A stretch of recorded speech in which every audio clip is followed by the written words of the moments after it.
Hey guys, thanks for joining another CloudTask Marketplace Skillbridge. Looking forward to getting a lot of you guys activated and most importantly, top rated within the marketplace. All right. So as you know, if you've joined before, if you haven't, you know the drill. We'll be going over what is needed to be activated. What's the difference between top rated?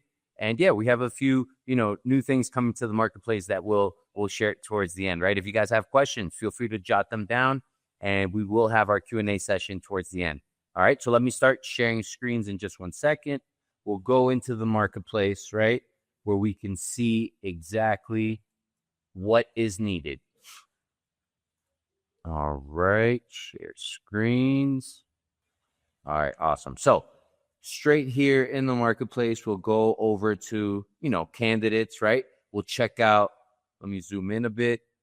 We'll check out Andres. We have Leanne, Patricia. Okay, everyone has a top-rated badge. Let's see someone that doesn't, right? Maybe it just means they have to, work a little bit harder, fill out that profile, right? Gain a little bit more software experience. Maybe you have to, work on your English, right? If you're a B1, work on becoming that B2. All right. Let me see here. All right, so we have Shahira and everyone's looking. They've been working on their profile, right? So Maximilian. So Maximilian has a top-rated badge, but he should work on his title, right? So what is needed, guys? A professional picture. We need to have a professional picture. We always suggest to the gentleman, polo shirt, maybe even a dress shirt. I've seen some gents go ahead and, get their tuxedo on. No, I'm kidding. But they've used AI. If you guys know how to use AI, hey, use it to the benefit. So a professional headshot, the more professional, the better. If it's a picture better suited for vacationing, you should think again. And once again, it should be yourself in that shot. Headshots are even better. Secondly, a title. The more impacting your title is, the better. Think of that as your subject line.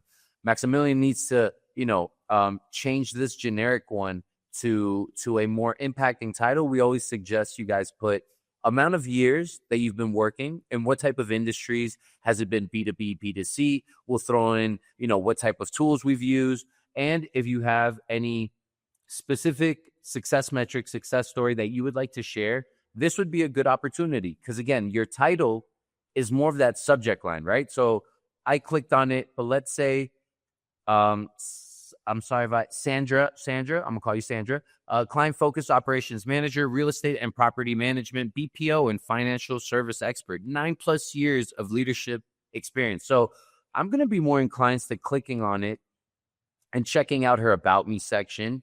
I see some numbers here. I'm drawn to that. I have managed operation teams of 200+ employees. All right, I love it. Most of you guys, if you've managed individuals in the past, or if you've managed a customer client portfolio, you haven't mentioned, how many individuals have you directly or indirectly managed? How much, money, revenue did that portfolio represent, right? So make sure that you're putting numbers. Numbers definitely talk. So good job here. And then down to her to her work experience, right? So we've gone good headshot, professional headshot, a title, an about me section, and now work experience. Your work experience is just like you would go and share your resume, a physical resume. This is evolved over to a digital resume, right? So think of that as the best way that you can express your previous experience before the video, right? Again, the video is probably the key piece for you guys to get interviews, but we'll get to that in a second. So just on the visual, I like the fact that, hey, even if it's 2 paragraphs, I like the fact that you are giving me more than just 1 sentence or 2. Some of you guys are just placing customer support manager, managed 10 individuals for a healthcare campaign.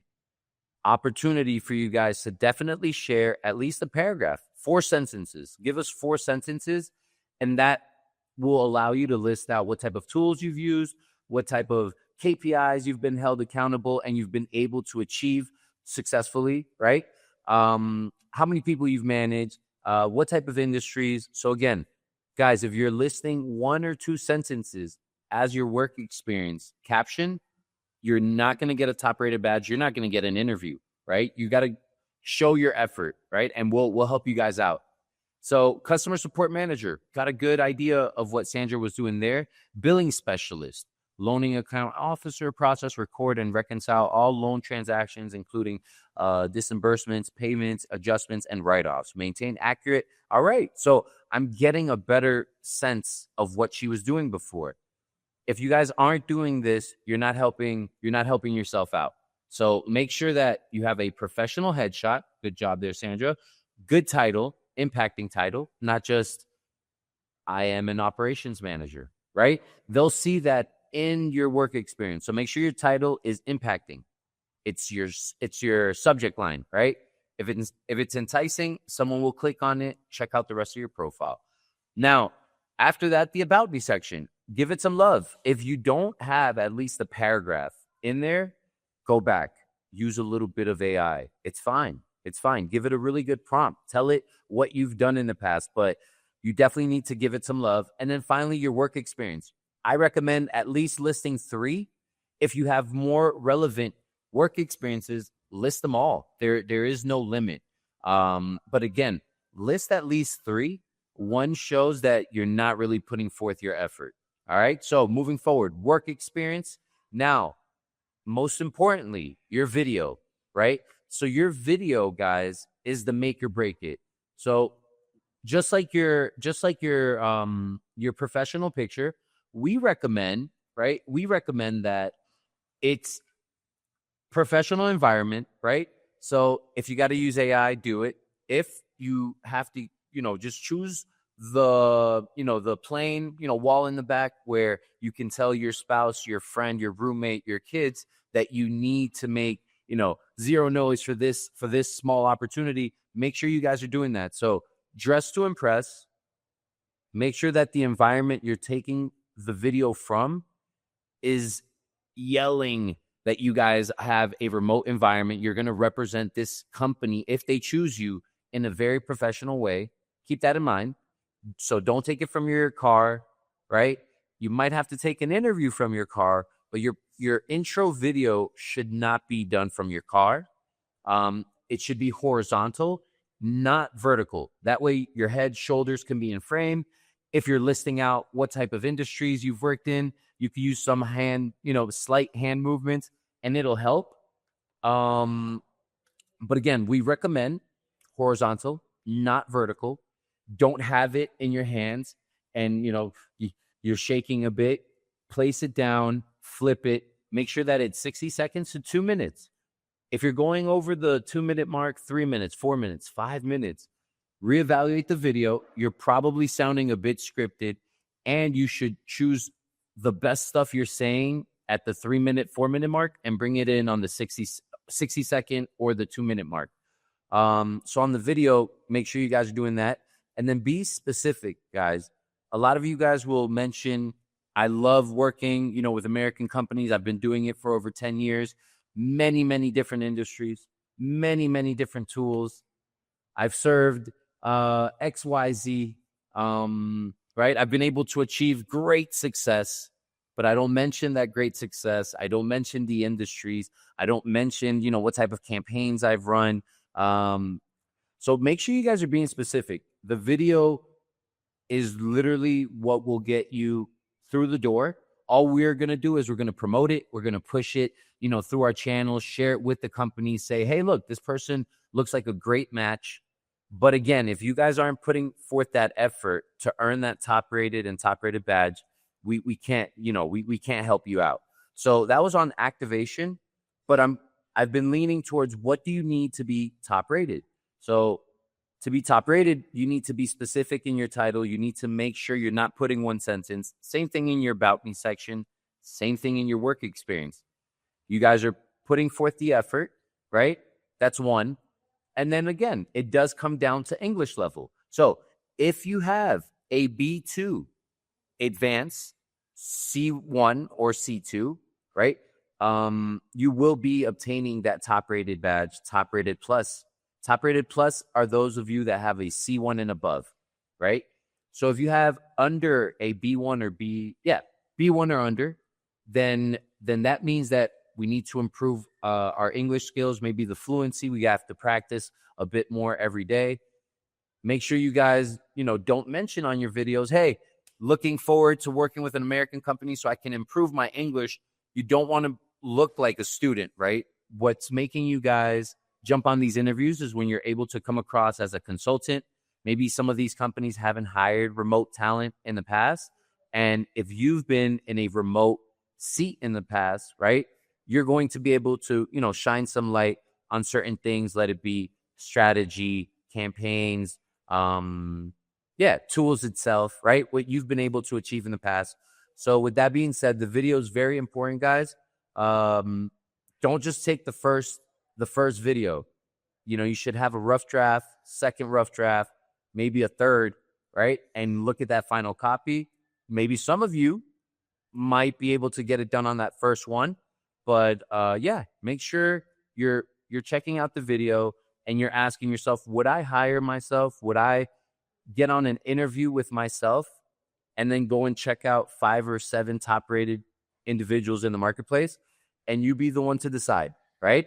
So that is what's needed in order to be a top-rated and then a top-rated plus. Like I said, C1, C2 English level. Now the bar is a little bit higher as far as your English level goes. And again, this is just because of what the hiring companies are requiring, right? Finally, I would also say, make sure that your rate, you guys are thinking you're being competitive, right? So I always recommend have a range, right? Have a range unless you're literally closed on just a specific amount. But the reason I say this is because you don't want to close the opportunity or self-sabotage yourself, from a company that might be very strict and firm and say, hey, this person's outside my range. I'm not even going to entertain a conversation. I'm not even going to go down that path, right? So what if that company, has a great commission structure where you could potentially earn anywhere from $1,000 to $3,000, on top of your base? So don't close out the opportunity. I highly recommend you guys place a range, right? Hey, this is my lowest amount and this is my realistic highest amount. All right. So make sure you guys are placing a range. I know Sandra, she placed 2,353 to 3,529. Awesome. The system is already keeping into consideration the marketplace fee, right? So that's that 15%. So as you guys go into your profile, you'll be able to see that it says your net. Once you put your net, the system takes that into account. The last recommendation about the monthly base, guys. Don't go 2K and above, right? So if you put, I'm looking for, my monthly rate is from 1,000 up to 5,000. That's basically saying, hey, I'm looking, to get anything to, sky's the limit, right? So be realistic. It should be based on the fact that you've had agent level roles, so SDR, CSR, and now, you're a manager, but now you're kind of also looking for a high paying SDR role, right? With that being said, recommendation, 1,000 to 3K should probably be the highest, gap would be a good recommendation. All right. So as you guys know, we'll go over a quick success story. This was an interview where typically, again, we give you guys recommendations on what you guys can expect on an interview, but you never know, right? You never know. So what we've mentioned in the past is be ready for someone to ask you, tell me a little bit about yourself, right? Have you done any research about my company? Do you know what we do, right? Sometimes it's flip-flopped around. And in this case, it is flip-flopped around where the hiring company is actually sharing a bit more about their product, their service, what you can expect with their company. So again, be prepared for those situations. But at the end of the day, you're not walking away from an interview without having some type of elevator pitch about yourself. So a quick intro. Make sure you guys have it written down. You feel comfortable with it, but you're not sounding, completely scripted. So let's go zoom out of here for a second.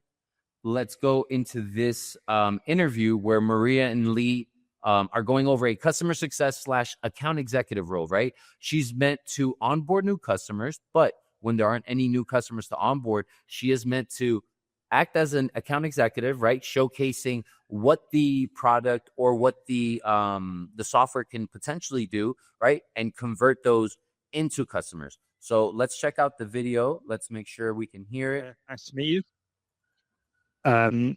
Yeah, so just to explain a little bit about what we do. So we are a Might be software having a services technical company. difficulty here. So I'll on the wait for the software team to side, let me know we offer if a you guys can hear it. email automation But platform. if you're not That able to, includes feel free to data, jump it in there. I know AI Ebony, thank you features, for video features, letting us know this is helpful and and insightful. If you can hear the it's video, great for please let me businesses. know. Anyone whose customers are on LinkedIn is a great fit. So, B2B companies. Okay. So All our right. I customers believe it is are coming. global. So I would say So about just 60. want to make a quick So I'll tell you a pause there. little bit about our reach to start. And then Stated in the past, make sure you guys are there early, right? If you guys are there before the hiring company, even better, right? If you haven't joined and you're a minute, 2 minutes, 3 minutes late, this is a huge red flag, right? This is your first impression. They're going to see that even in a remote work environment, you're still showing up late, right? So I know sometimes I might catch you off guard and say, hey, Maria, are you ready for an interview in 45 minutes, in an hour? Right? And you might be outside, which is fine. And that'll happen, right? But 90% of the time, we give you guys a good amount of a time frame to be ready, to be in a good remote environment. So yeah, be prepared. Some companies are now getting you guys to share screens and show you guys a speed test, right? Oh, you're working from your house? Yes, I'm actually here. This is where I'm currently working from. Sure, let's do a speed test, right? So a lot of companies are starting to go above and beyond and seeing if you guys fit the bill. So make sure you guys are there early. Make sure you guys are accepting these digital invitations. Some of you guys are not giving it a little yes, I will be there. That helps not only the marketplace, but gets you into the habit of being on top of your calendar, right? So with that being said, they were having some technical difficulties. Lee had to jump off the call and jump right back on, right? So the main thing here is, let me jump over. Give me a second. All right, cool. So we can go straight to Maria's introduction, because again, that's what typically 90% of the time will happen, right? So let me go right here. I've been doing more like account executive plus onboarding, since what I've been doing, for example, in my last experience, I had to close the deals. I was actually doing prospecting. I was booking the demo. I was closing the deal, and I was taking care of my own customers. So I was doing all roles together. sound like me. Sound Yeah, like me. it was That's actually really Spendhound. funny. It's Spendhound, yes. It was at a Spendhound. It is a vendor management platform. So I actually had a really good time. We had SDRs booking leads for us as well. But since I had a really big, like a high quota, I started to do it by myself. So to do my own prospect. And this is Spendhound. Yes, a Spendhound is a vendor management platform. Yeah. So vendor management. So you put all your suppliers on there, and it works out the savings and things like that. Yes, you connect your ERP, like your accounting software, and then Spendhound is going to let you know all of the software subscriptions that you have, when it's coming, the renewals, and it's going to give you also price benchmarking data. Yeah. The Okay. thing is, So that platform is free, so that's a big point. yeah. Well, how did the demo process go? What was the sales cycle? Yes. So as soon as I got a demo from my SDR, or because I was able to book it myself, I had to jump on a demo, introduce myself, do a little pre-qualification to understand how they were tracking and managing software subscriptions, if they had any type of renewal reminder or anything. Then after the discovery session, to understand their challenges and where we can go and fit there, I introduced myself. I gave like an overview of Spendhound, and then I shared the guest screen so I could show like a little deck of our solution with why we're free, a little bit of history about the platform, and then I shared the screen to show a Spanhound, like a demo of a Spanhound.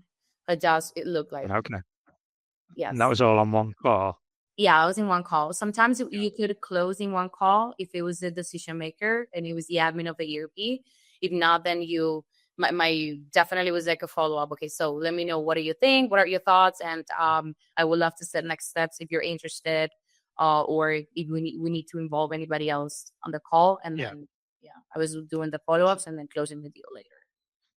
Okay. And so was that like a video call using Zoom or Google Meet or something like that? Yes, some link all the Yeah. time, like video calls all the time. Yeah. Okay. And then you mentioned you had a high target. What's the price point of this? All right, guys. So, as you can see, Lee is, having his screen is exactly on each company that she's worked for in the past. He's asking specific questions, right? Handled quite well, I would say, from Maria's end.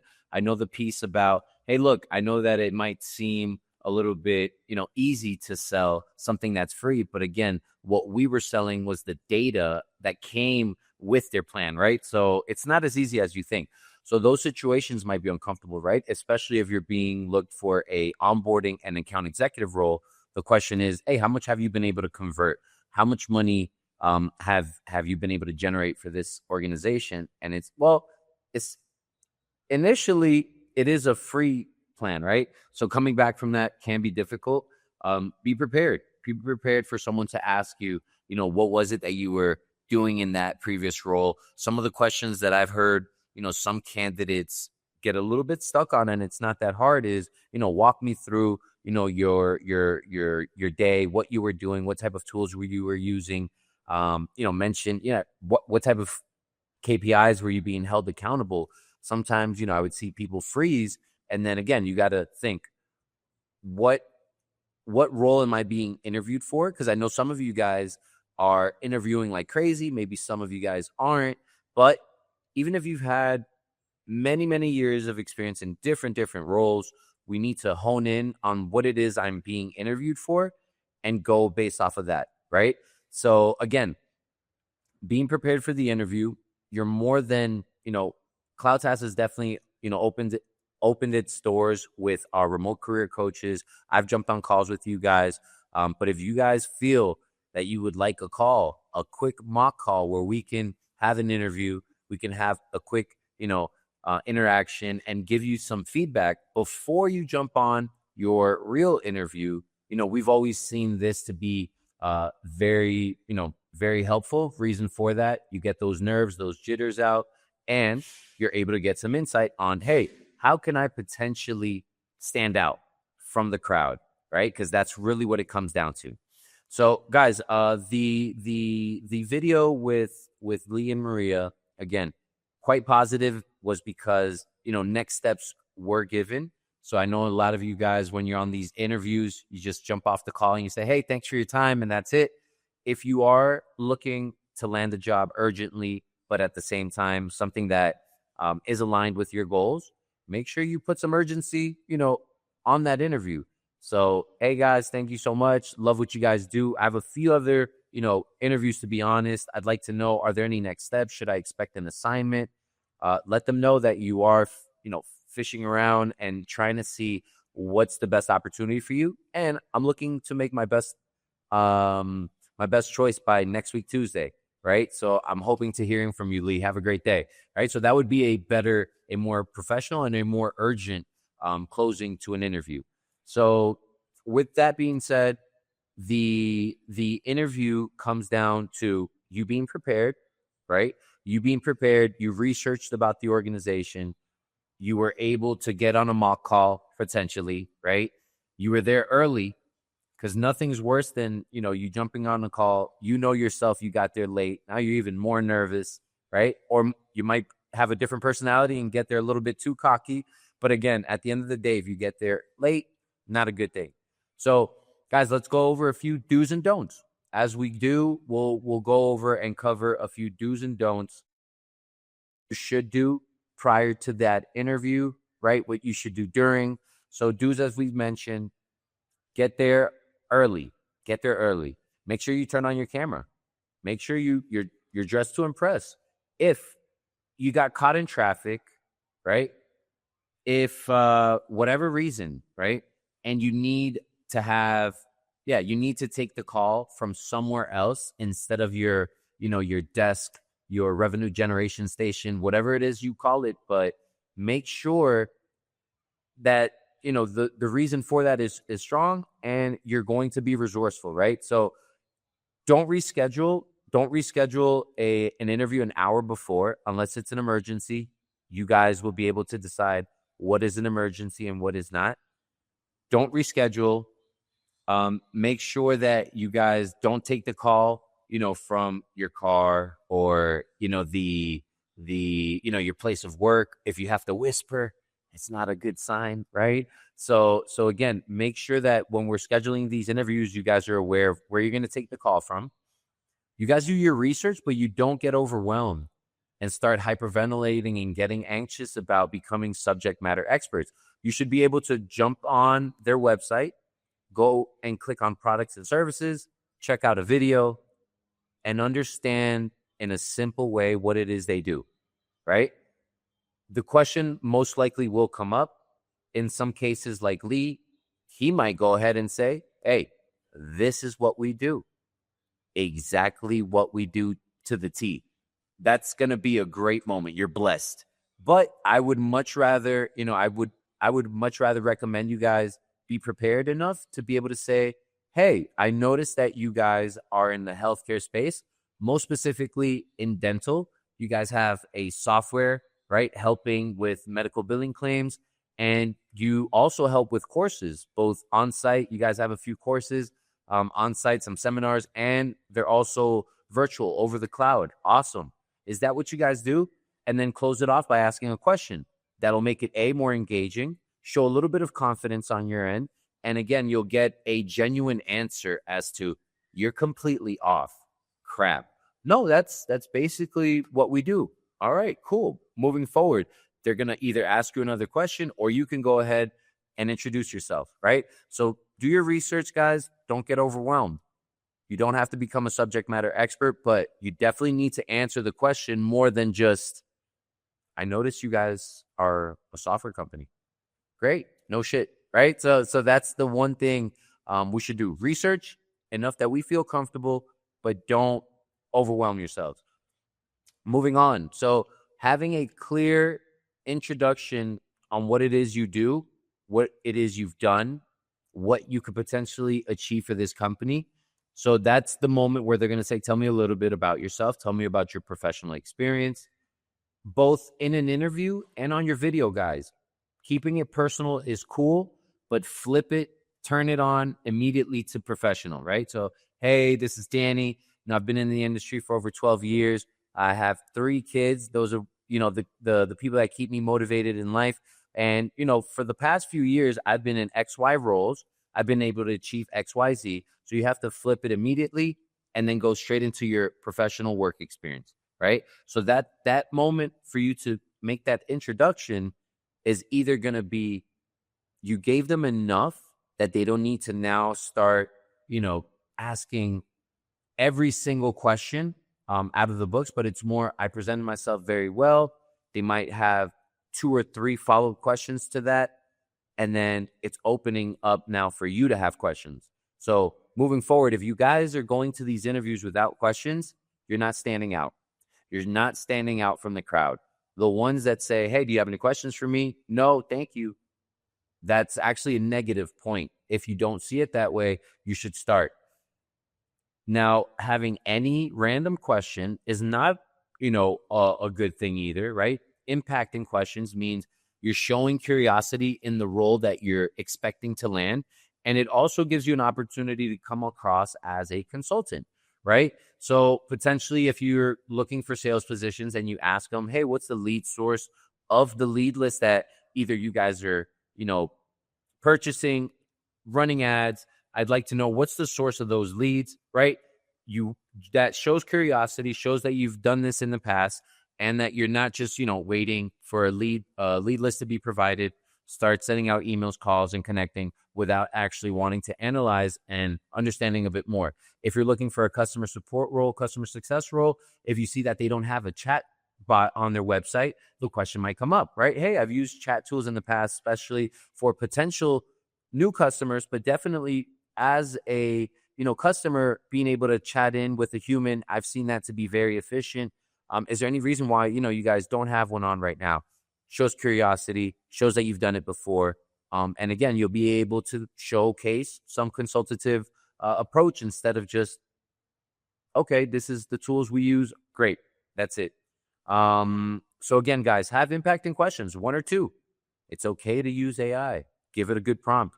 Let it know what you've done in the past. And then, you'll be able to get 1 or 2 questions. Or again, if you've done this before, you already know that there's a lot of power to asking 1 or 2 good questions. If you get someone on an interview saying, hey, that's a great question, I actually don't know, I'm going to ask the team, I'll get back to you.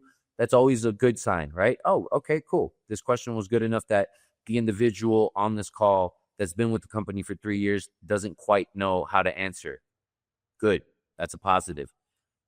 I think I mentioned it already. Create some urgency towards your profile, towards your ability to land another job in our marketplace, outside of our marketplace, right? So it's okay to be honest and let them know that you're shopping around, you're looking for your best, opportunity, and make sure you guys, are able to come across and state that. Recommendations. We recommend don't bring up the negotiation on base and commissions if you haven't even been invited to your second interview. Use that moment that they give you the mic to ask an impacting questions instead of a specific, how much are we able to negotiate? I saw that on your job post. You guys are offering $2,000. Is there any way that, we can speak about $2,500, right? And when negotiating, guys, it should be more about your previous work experience, how you've been able to achieve XYZ, and how you're able to bring that success to this new company, right? So your numbers should be what talks, is also a recommendation. So let's move on to our Q&A session. If we do have any, feel free to drop those in there. If not, I have 1 or 2 that frequently get asked either by a hiring company or a remote candidate, but we could start with candidates, right? So one of the main questions that I get asked is, how soon can I expect interviews? And then from there, how soon can I get a job through the marketplace, right? So I would say the quickest answer I can say is, the more effort you put into your account, your profile, your video, that will deem if you get an interview within 2 to 3 business days, right? Because that's what we've seen. We've seen that anywhere between a day to 3 days, really good top-rated plus profiles have landed jobs. We've seen someone get a job within 3 days as well, right? Get a job within the first interview.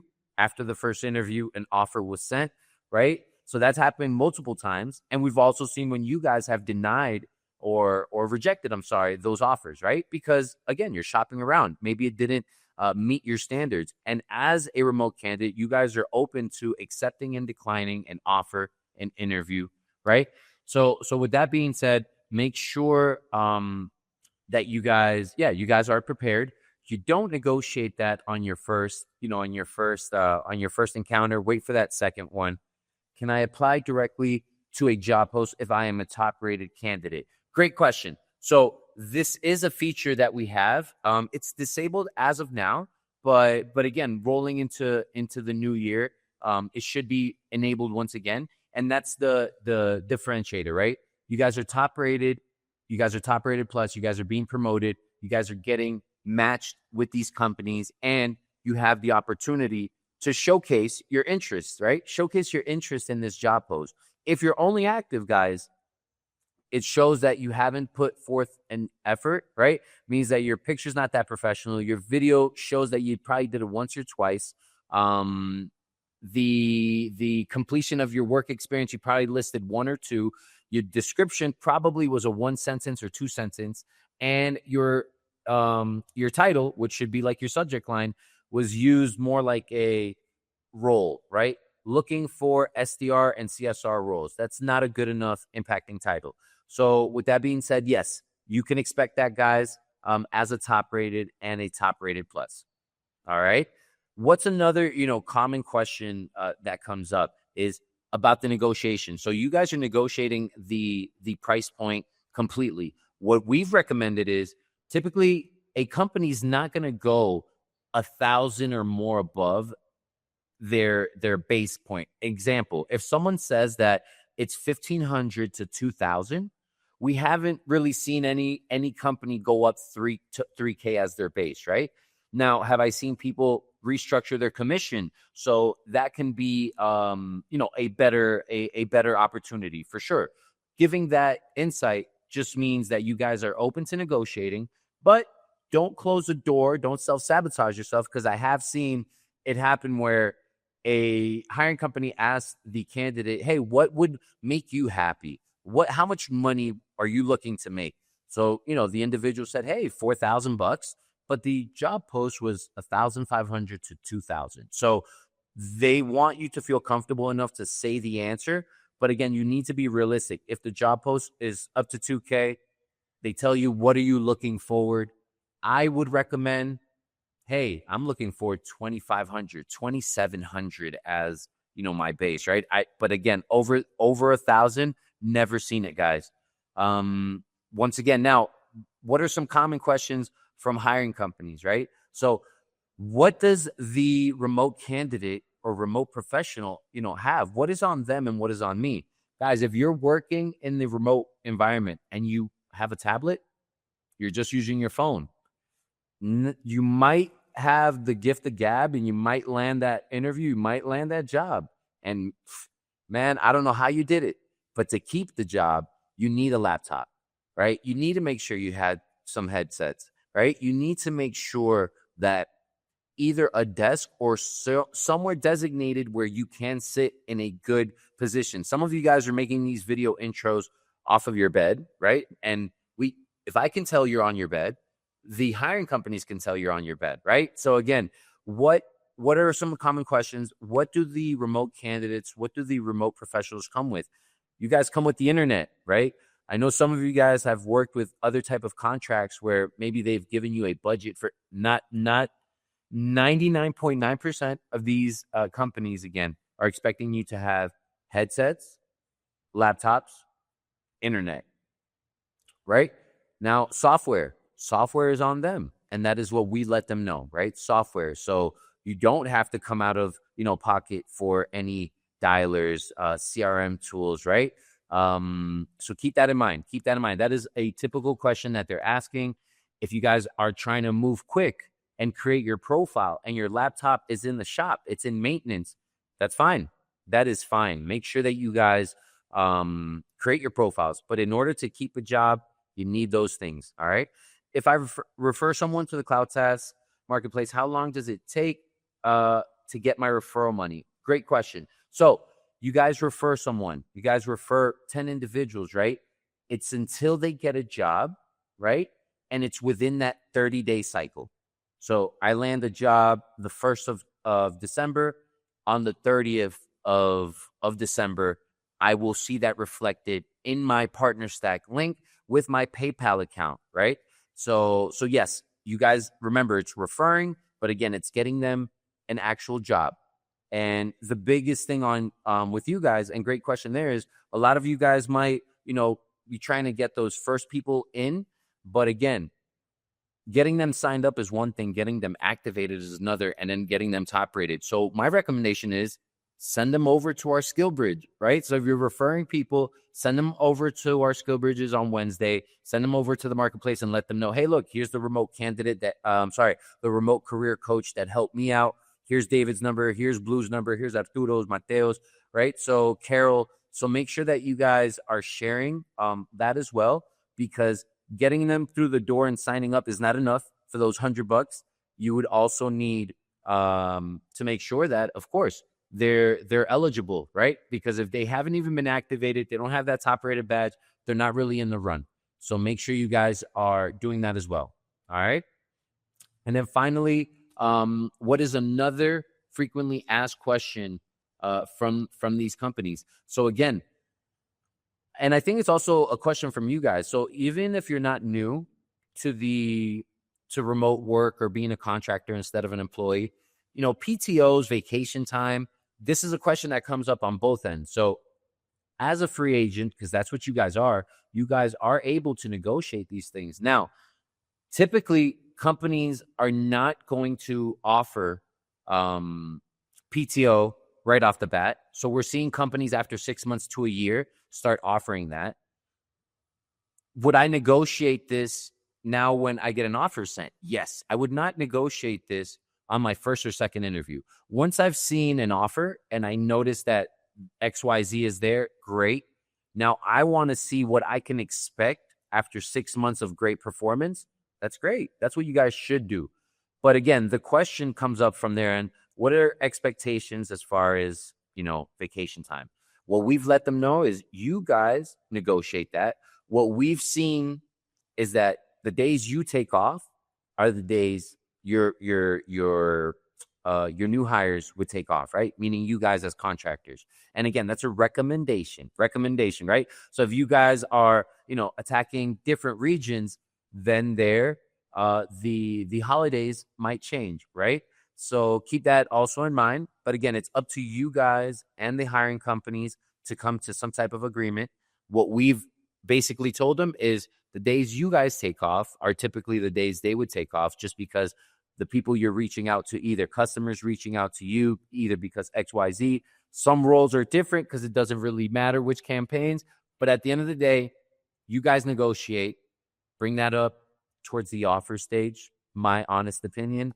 And that's it. If there aren't any other question, guys, I'll let you guys go. Have a great rest of the week. And it was a pleasure. All right. See you guys next Wednesday.